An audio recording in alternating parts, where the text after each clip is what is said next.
Good morning, all of you. Myself, Dr. Rachna Priyadarshini, Assistant Professor, L&T College, Department of Commerce.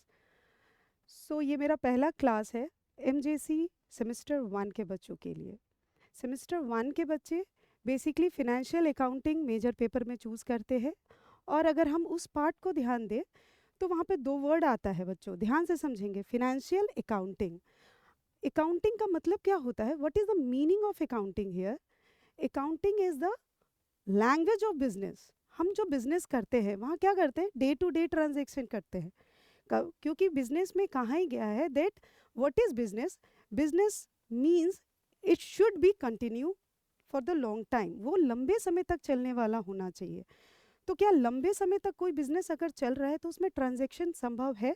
Yes, कोई भी work जो हम लंबे समय तक लेके जाएंगे उसमें ट्रांजेक्शन होगा। तो अगर ट्रांजेक्शन होगा तो हम उसको रिकॉर्ड भी करेंगे। As you all know that what is accounting? Accounting is the language of business, जैसे मैंने पहले बताया। तो अगर वो बिजनेस है तो वो कंटिन्यू है, और कंटिन्यू है तो रोज दिन एक्सपेंस होगा, खर्च होगा, तभी तो प्रॉफिट आएगा।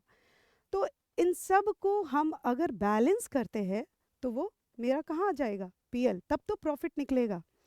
तो ये तो हो गई बहुत लंबी बात कि हाँ ये करना चाहिए वो करना चाहिए, बट प्रोसीड्योर क्या होना चाहिए, प्रोसेस क्या होना चाहिए, ये आज हम जानेंगे कि हम अकाउंटिंग को रिकॉर्ड कैसे कहते हैं। थोड़ा सा और मैं अकाउंट्स के बारे में बताना चाहूँगी that what is the features of that. तो इसको अगर आप एक स्लोगन से याद करें तो बहुत अच्छा होगा, लाइक RCSIC। ये 5 वर्ड आपके लिए रामबाण का काम करेगा, like RCSIC। I am repeating it again. RCSIC. So what does the R stand for? R stand for recording. तो जब हम कोई चीज़ रिकॉर्ड करते हैं तो वो क्या है? रिकॉर्डिंग है। और ये किस में आता है? ये आता है मेरा जर्नल में, जिसके बारे में आज हम लोग पढ़ेंगे। So journal is the primary book of accounting. उसके बाद आता है क्लासिफाइंग, फिर RCSIC मैंने बताया, S for summarising, I for interpreting, and what does the C stand for? C stands for communicating. So move on to the journal part. So what is journal? Journal. A journal is a initial recording of a financial transaction in chronological order. What does it mean? कि हम कोई भी चीज़ अगर record कर रहे हैं और उसको सीक्वेंस में, उसको तरीके से अगर रिकॉर्ड कर रहे हैं तो ही हम उसका प्रॉफिट और लॉस निकाल पाएंगे। ओके, क्योंकि जब हम बिजनेस कर रहे हैं तो हम इस उद्देश्य से कर रहे हैं कि मुझे प्रॉफिट हो। कोई भी बंदा या कोई भी व्यक्ति आपको बिजनेस लॉस के लिए तो करता नहीं है। Why he does for profit only. Yes, आप हो, हम हो, कोई हो, we does for profit only. So the main motto for the business is to earn profit. Okay, so उसको निकालने के लिए पहला प्राइमरी बुक जर्नल होता है। ठीक है, तो जर्नल क्या है? Journal entry is the initial recording of a financial transaction. Financial transaction, क्योंकि हम ये बहुत अच्छे से जानते हैं कि कोई भी मॉनेटरी वर्क अगर हो रहा है तो उसमें हम एक्सपेंस चेक करेंगे और इनकम चेक करेंगे। तो first of all the basic concept is what? That how we are recording it. जैसा कि आप जानते हैं, इसके पहले भी हमने पढ़ा है that there are 3 types of accounts. Basically they are 2 types, उसको हम लोग ने 3 टाइप में टर्न अप किया है। Like first one is personal account, real account and nominal account. जो दो है वो क्या है? पर्सनल और इम्पर्सनल है। इम्पर्सनल को 2 पार्ट में डाला, that is real and nominal. If we look into that matter, personal, real, nominal, ये तो हमारा बेस है, अकाउंट्स का बेस है। इस बेस के आधार पर ही हम जर्नल एंट्री करते हैं। जर्नल एंट्री में ये तीनों अकाउंट की ही वैलिडिटी होती है। ओके बच्चों, then move on to that, what are the golden rules? Rules क्या होते हैं? ठीक है, रूल्स होते हैं पर्सनल के, debit is the receiver, credit is the giver. तो डेबिट का मतलब क्या है? जो हम रिसीव करेंगे, जैसे हम कोई सामान अगर ले रहे हैं तो वो डेबिट है, और कुछ दे रहे हैं तो that is credit. Debit is the receiver and credit is the giver. Move on to the real account. What is that meant? Real account meant that Debit what comes in and credit what goes out. What is coming in the business, that is debit. Okay तो जो आ रहा है वो debit है और जो जा रहा है वो क्रेडिट है. Remember these words, debit what comes in, credit what goes out. क्योंकि बेसिक प्रॉब्लम इसी में होती है कि हम डीआर किसको करें और हम सीआर किसको करें. अगर आप इस पॉइंट को, इस कॉन्सेप्ट को आप समझ रहे हैं, then you are very well understood about what is journal entry. So now I am repeating it again and again. What are the golden rules? First one, personal account. Personal account, debit is the receiver and credit is the giver. Remember my words. Debit is the receiver, credit is the giver. And then second, real account. Debit what comes in and credit what goes out. Nominal account, what is that meant? Nominal account meant that debit all expenses and losses, credit all income and gains.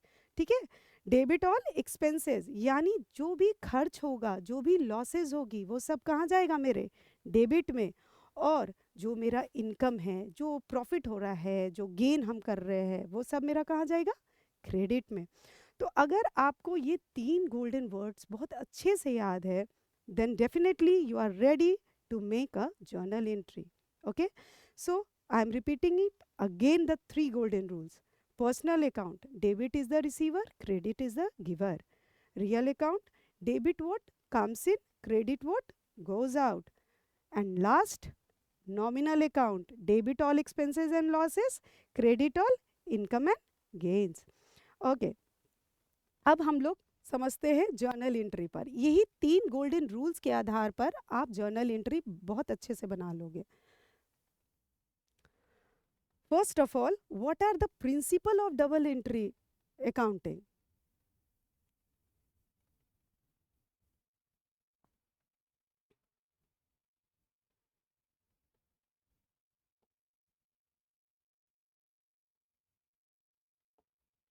First one, every transaction impacts 2 or more accounts. Means हम लोग ने ये पहले भी पढ़ा है कि journal entry में बेसिकली 2 अकाउंट होते हैं, डेबिट और क्रेडिट, जो मैंने अभी आपको बताया. सो इसका अगर हम देखें प्रिंसिपल, तो इसका प्रिंसिपल भी यही कहता है कि हमारे पास क्या होना चाहिए, हर ट्रांजैक्शन का एक से ज़्यादा अकाउंट होना चाहिए. मीन्स एवरी ट्रांजैक्शन इम्पैक्ट्स 2 और मोर अकाउंट्स. तो यहाँ पर वो पॉइंट क्लियर है. Second is, for every debit there is a credit of equal value. So debit, if debit is increasing, means what, that we have to increase the credit also. Okay, these are the principles in which we have to work. ठीक है, इन सिद्धांतों के साथ ही आप अपना काम शुरू कर सकते हैं. जर्नल एंट्री की स्टार्टिंग में अगर आपके दिमाग में ये प्रिंसिपल है तो आप कहीं गलत नहीं हो. Okay, and the third one is, transaction are record in a chronological order. Means what, we have to provide a clear trail of financial activities. What we are doing, we have to provide a clear discussions, like allowing for easy analysis and reconciliation. And again, what is the reconciliation, कि हम उसमें फिर से कुछ सुधार कर सकते हैं. अगर क्लियर क्रिस्टल है तो हम उसमें फिर से कुछ चेंजेस कर सकते हैं. Now, move on to the third slide.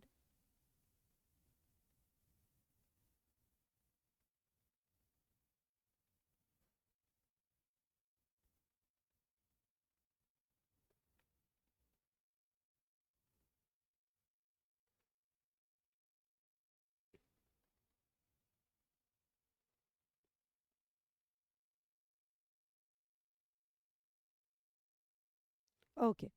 Now, if we are finding out that third slide, what is that? Principles. Principle तो मैंने आपको clear किया. What are the required documents? What are the required documents? First, you have to know what have the required documents. Okay.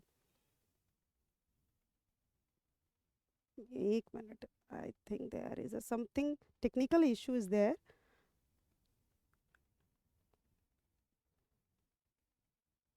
Yeah, some technical issue is coming there.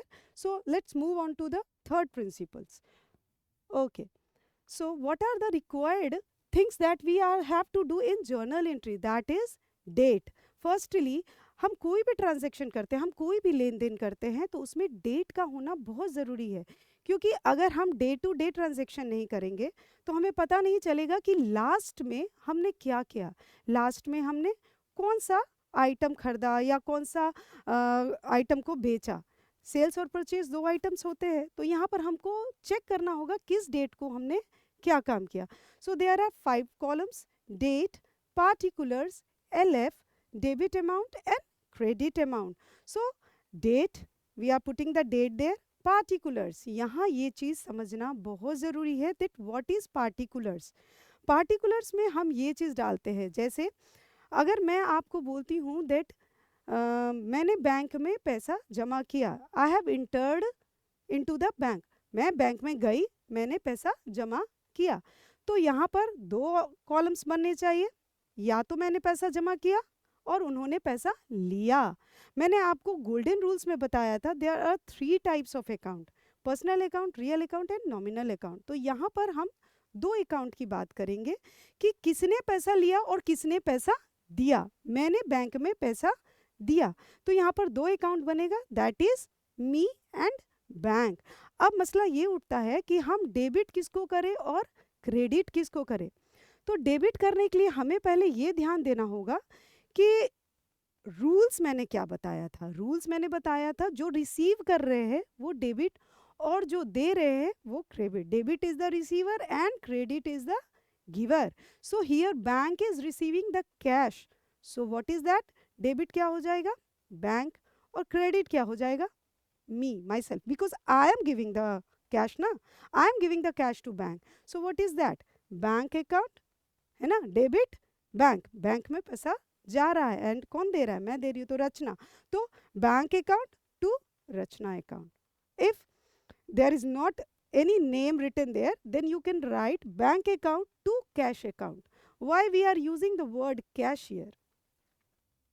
Cash क्यों लिया हम लोग ने, because कभी कभी journal entries में ऐसा होता है कि वहाँ पर नाम नहीं दिया होता है, then what we are doing, we are using the word cash, क्योंकि क्या दिया हमने, कैश दिया। सो आई थिंक आज बहुत लंबी क्लास हो गई for today, that's from my side. Okay, thank you.